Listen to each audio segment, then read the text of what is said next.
Ang babala ni Jesus tungkol sa turo ng mga Pariseo at mga Saduceo.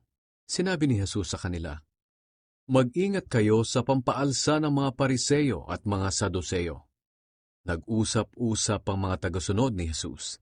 Akala nila, kaya niya sinabi iyon ay dahil wala silang dalang tinapay. Pero alam ni Jesus ang pinag-uusapan nila, kaya sinabi niya, "Bakit ninyo pinag-uusapan ang hindi ninyo pagdadala ng tinapay? Kay liit ng pananampalataya ninyo. Hindi pa ba kayo nakakaunawa? Nakalimutan na ba ninyo ang ginawa ko sa 5 tinapay para mapakain ang 5,000 tao? Hindi ba ninyo naalala kung ilang basket ang napuno ninyo ng mga natirang pagkain? Nakalimutan na rin ba ninyo ang ginawa ko sa 7 tinapay para mapakain ang 4,000 tao? At kung ilang basket ang napuno ninyo ng mga natirang pagkain? Hindi ba ninyo naiintindihan na hindi tinapay ang tinutukoy ko nang sabihin kong, mag-ingat kayo sa pampaalsa ng mga Pariseo at Saduceo?